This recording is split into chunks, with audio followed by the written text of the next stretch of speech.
Salaan sare dhammaantiin. Magacaygu waa Liibaan Cali Xirsi. Ku soo dhowaada taxanaheena gaaban oo ku saabsan taariikhda qoraalka af Soomaaliga. Qaybteennii hore ee labaad waxaan ku soo qaadanay imaanshihii ay reer Yurub ku yimaadeen Geeska Afrika iyo bilowgii howlahoodii cilmiyeed ama cilmi ahaaneed ee ku saabsanaa af Soomaaliga.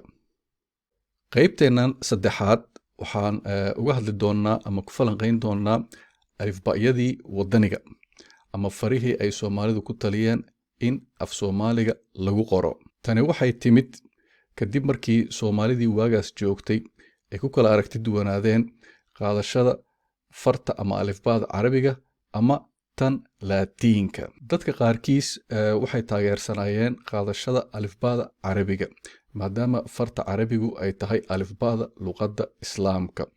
Halka qaar kalena ay taageersanaayeen qaadashada alifba'da Laatiinka maadaama alifba'da Carabiga aan laga helaynin xaruufo muhiim u ah af Soomaaliga oo sidaas awgeedna ay culeyskeeda yeelanayso in af Carabi af Soomaali lagu qoro. Aragtiyooyinkaas kala duwan waxay dhaliyeen in waxgaradkii Soomaaliyeed ay soo bandhigaan alifba' saddexaad ama alifba'yo saddexaad oo ka duwan tii Laatiinka iyo midii Carabigaba. Magac ka mid ah magacyadii loo yaqaanay farahaas wuxuu ahaa alifba'yadii wadaniga ama afka qalaad ku noqonaya National Scripts. Sidoo kale magaca Somali Scripts ayaa aad looga adeegsadaa qoraal cilmiyeedyada looga hadlayo taariikhda far Soomaaliga. Farihii wadaniga ahaa oo ay Soomaalidu hal-abuurkooda lahaayeen way badnaayeen. Xilliyo kala duwanna waa ay soo baxeen. Halkan waxaan tusaale ahaan uga soo qaadanaynaa 3 ka mid ah alifba'yadaas kuwaasoo kala ah sidaan. Fartii Cusmaaniyada oo soo baxday sanadihii u dhaxeeyay 1921 ilaa 21. Fartan waxaa loogu magac daray shakhsigii hal-abuurkeeda lahaa oo la oran jiray Cismaan Yuusuf Keenadiid. Fartii Gadabuursi oo soo baxday sanadkii 1933. Fartan waxaa loogu magac daray qoyskii uu ka soo jeeday ninkii soo saaray oo la oran jiray Sheekh Cabdiraxmaan Sheekh Nuur. Iyo fartii Kadariya oo soo baxday 1952 taasoo qaadatay magacii loo garan ogaa soo saaraheeda oo la oran jiray Xuseen Sheekh Axmed Kadare. Inkastoo ay waxgaradkii Soomaaliyeed dadaaleen oo ay faro wadani ah soo saareen, haddana waxaa jirtay inay cuslaatay shuruudaha aas-aasiga ah ee looga baahan yahay inay soo buuxiso farta afka loo yeelayo. Arrinkan waxaa lagu lafaguray bogga 7 ee warbixintii guddigii 2. Maaha guddigii 1, waa guddigii 2 ee af Soomaaliga taasoo soo baxday sanadku markuu ahaa 1966 waxayna u dhignayd ama u qornayd sidan soo socota. Marka laga hadlayo hal-abuurista far cusub oo aan horey u jiri jirin, waa la soo saari karaa xarfo ama astaamo xarfeed oo u dhigma tirada codadka ama dhawaaqyada ay luqadi leedahay. Waxaa la qaadan karaa habraacyo suuro gelinaya in astaamahaas xarfeed koox la isugu duwo oo koox walba siday fonoloji ahaan ama qaabkay astaamahooda codeed isu leeyihiin la isu raaciyo. Sidoo kale marka naqshadda fartaas la dejinayo waxaa la qorsheyn karaa jihada ay u qormayso bidix ama midig iyadoo laga ilaalinayo sumadaha dheeraadka ah ee aan loo baahnayn isla markaasna laga dhigayo mid gacantana lagu qori karo maadaama ay taasi iskuulada iyo jaamacadahaba aad muhiim ugu tahay. Hase yeeshee far kasta oo luqadeeda ku kooban sida tan Giriigga, Armeniyaanka, Hibrewga, Etoobiyaanka iyo wixii la mid ah waxay abuuri kartaa xayndaab ku gadaaman luqaddaas oo in laga tallaabana ay adkaanayso isla markaasna afkaas iyo dadka ku hadlaba gooni ayay ka yeelaysaa. Dadka ku hadla luqadahaas farta goonida ah leh markay damcaan inay luqad ajnabi bartaan waxay sidoo kale ku khasbanaanayaan barashada alifba ku cusub.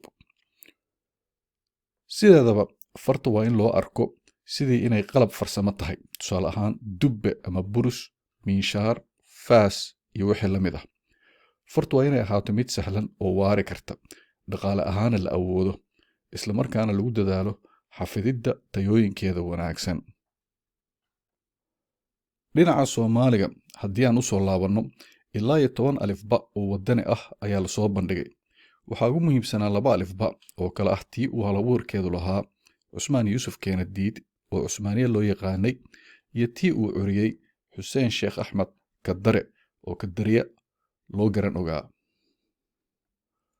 farihii kale ee wadaniga ahaa waxay ahaayeen kuwa xiisahooda leh, balse taya ahaan meel dhexaad bay ahaayeen.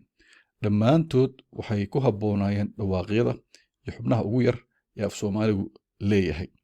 kulligood waxaa la sheegay inay yihiin fara xor ka ah faraha jira oo dhan, gaar ahaan inay ka madax bannaan yihiin alifbaayada Laatiinka, Carabiga iyo Itoobiyaanka.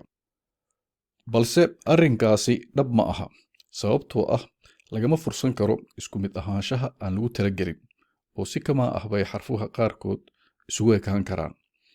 run ahaantii inkastoo naqshadaha ama qaabka xarfuhu ay tiri ahaan intay doonaan noqon karaan, haddana markii dhanka kale laga eego tirada xarfaha isticmaalkoodu fudud yahay oo fasiixa ah aad iyo aad bay u yar yihiin.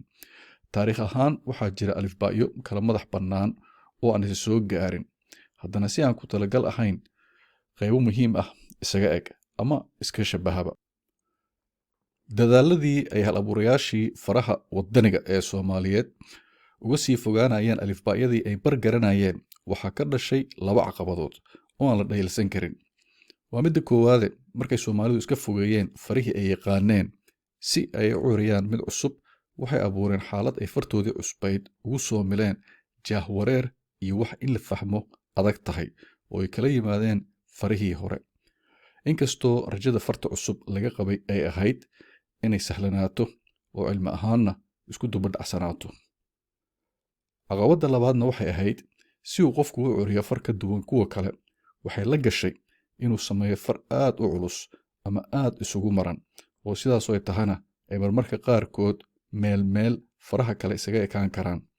sidoo kale waxaa jirtay hufnaan la'aan ku aadan jihada farta u qormayso, ama dhinaca kale inaysan gacan ku qorista la jaan qaadi karin.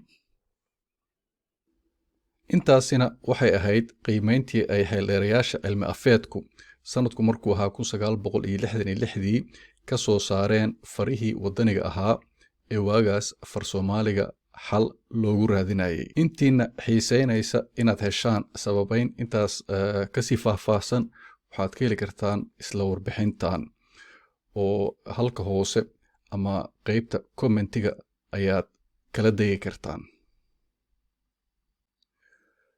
qaybteenna afaraad ee soo socota waxaan uga hadli doonnaa sooyaalka wada socodka af Soomaaliga iyo farta Laatiinka dhammaadkii qarnigii 19aad ilaa bilowgii qarnigii 20aad.